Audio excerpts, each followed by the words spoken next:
हाँ तो दोस्तों, दर्पण पूरा हो गया है और नहाना धोना भी हो गया, कपड़े भी धो लिए। आज कुछ गंगा जी का माटी उठाया था, प्लास्टिक नहीं था तो कपड़े में ही रख लिया, शर्ट के अंदर जो पहन कर आया था। अब उस शर्ट को लेकर के जाऊंगा घर, मिट्टी निकाल लूँगा और मिट्टी निकालने के बाद कपड़े को धो डालूँगा। दोस्तों, आज मैंने आप लोगों को कोई कहानी सुनाने का वादा किया था। कहानी ये था दोस्तों कि रेवा नदी का यानी कि माँ नर्मदा, वो तो कुंवारी है, तो उनके बारे में बताया जाता है।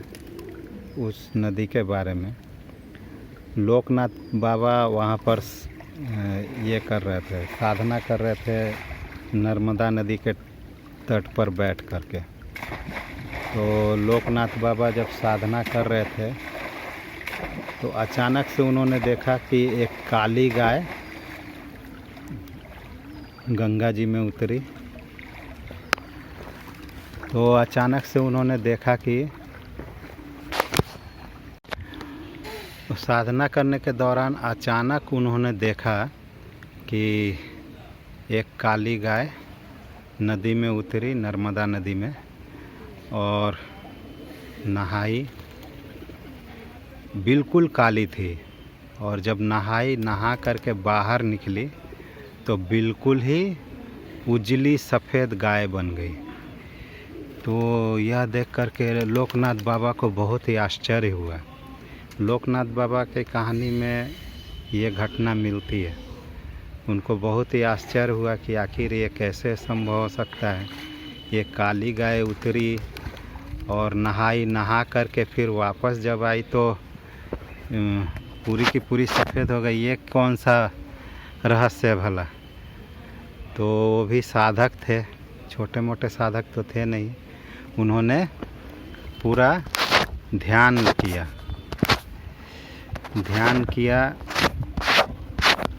ध्यान करने के बाद उन्होंने देखा कि वो माँ गंगा थी।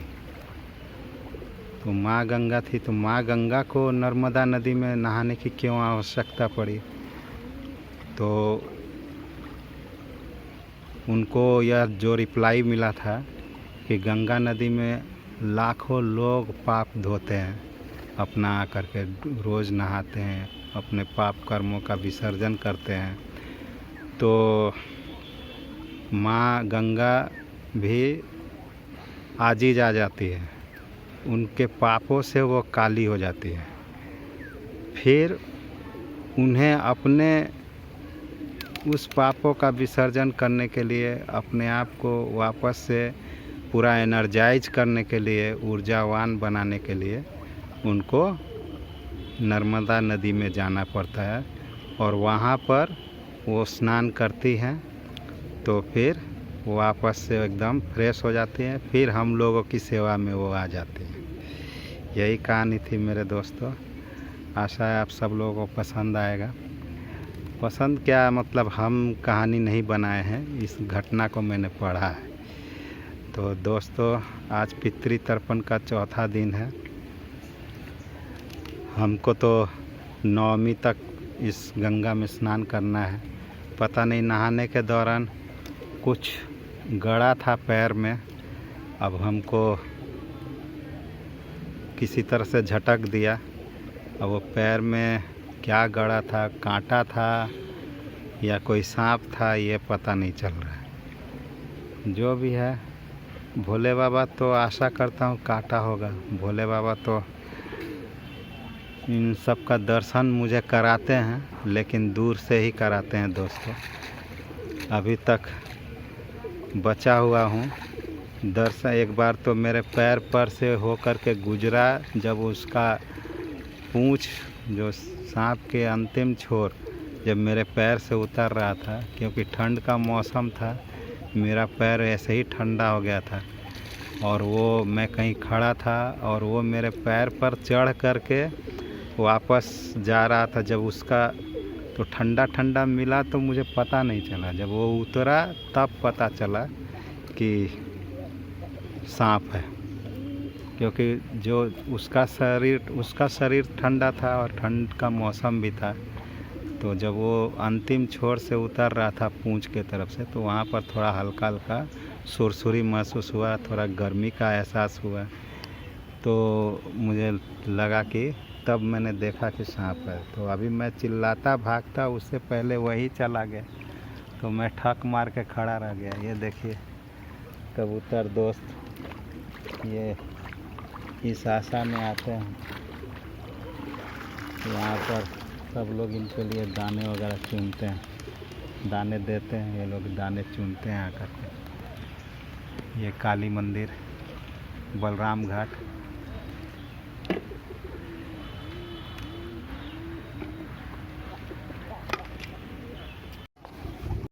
आज गंगा जी में धार काफ़ी तेज है, ये देखिए।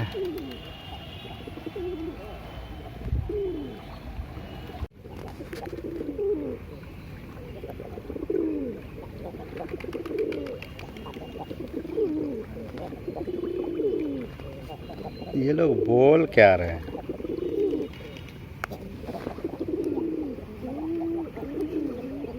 क्या बोलते हैं लोग?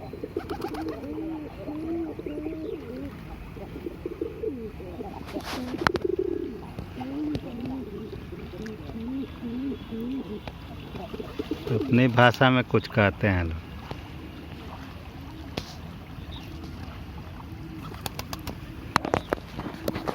दूंगा। बहुत ही तेज़ी से जा रही है गंगा की धारा। अगर कोई भी पड़ा इस धार में तो फिर बहा ले जाएगा। अभी मैंने एक मछली को देखा, पारदर्शी मछली दिखाई दे रहा था, उसकी आंखें दोनों ऊपर मेढक की तरह ऊपर में निकली हुई थी, और वो धार के उल्टी दिशा में बहुत ही तेज गति से आगे बढ़ते हुए चला गया, उधर गया। वो मिस हो गया मेरे से शूट करना। कभी फिर मिलेंगे लोग तो शूट कर लूँगा। देख रहे हैं कितना अथाह पानी है गंगा जी में। गंगा जी हमेशा मतलब स्थिर तभी होती है जब ज्वार आने का, कुछ परिवर्तन आने का, समझ लीजिए कि परिवर्तन आने वाला है। यानी कि ज्वार जब आएगा तो उससे पहले माँ गंगा स्थिर हो जाती है। पानी बिल्कुल तालाब की तरह पानी रुक जाता है। दोनों तरफ की शक्तियाँ, इधर से जाने वाली उधर से आने वाली, दोनों आकर के मिलती हैं। कुछ देर के लिए पानी स्थिर हो जाती है और दोस्तों फिर परिवर्तन आता है। या तो ज्वार आएगा, अगर मान लीजिए ज्वार है और भाटा होने वाला है, उस समय भी पानी स्थिर हो जाएगी, रुकी रहेगी कुछ देर, फिर वापस से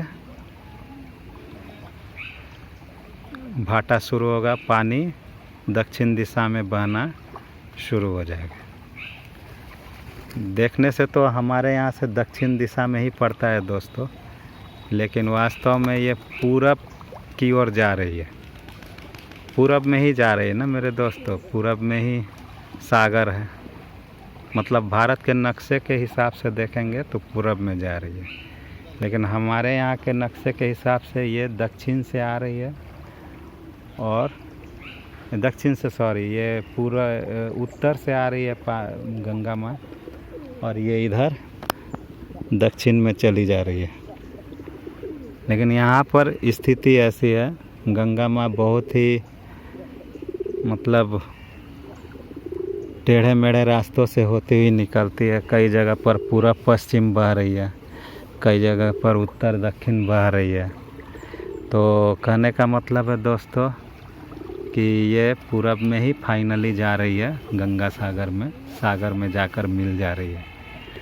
तो यहाँ पर यही इस बात से गंगा माँ के इस बात से हम अपने जीवन में कैसे तुलना कर सकते हैं। अगर आप अपने जीवन में कोई परिवर्तन चाहते हैं, बेहतरीन परिवर्तन, तो थोड़ा स्थिर होइए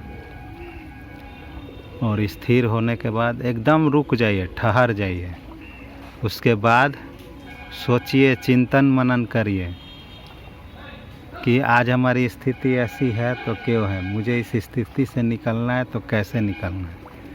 तो रुक जाइएगा, स्टॉप कर दीजिएगा अपने आप को, मन को स्थिर कर दीजिएगा, तो अवश्य ही आपको कोई ना कोई समाधान निकल कर आएगा और आप उस समस्या से निकल पाएंगे, जैसे भी समस्या में आप हों। तो दोस्तों, आज के लिए बस इतना ही। मिलते हैं कल। आज का तर्पण का चौथा दिन और अमावस्या के दिन, यानी कि उस दिन महालया होता है। उस दिन सभी लोग, जो लोग बचे खुचे, जिनको तिथि पता नहीं है, वो लोग भी अपना, वो देखिए गंगा जी में ऊपर से बादल, ध्यान से देखिए, सूर्य की रोशनी आधे में पड़ रही है, आधे में छाया पड़ा हुआ है, देखें दोस्तों। और इधर भी आधे में सूर्य की रोशनी है और आधे में छावा पड़ा हुआ है। छावा नहीं, छाया बोलिए, बादल का छाया, बादल की साया। तो निकले दोस्तों, रखते हैं। अब घर जाएंगे, नाश्ता पानी करेंगे। नाश्ता पानी करने के बाद फिर घर में अभी से दिवाली की साफ़ सफाई शुरू हो रही है। छठ पूजा के पहले तक पूरी साफ़ सफाई, घर का रंग रोगन सब करवा लेना पड़ेगा। मंदिर का दर्शन कर लीजिए। इसमें माँ काली का मंदिर है, भोले बाबा उनके पैरों तले है। तो सबको प्रणाम, सबको दिल से प्रणाम। आप लोग भी प्रणाम कर लीजिए। बलराम घाट है, ये नाम है, जिन्होंने बनवाया होगा उनका नाम होगा बलराम।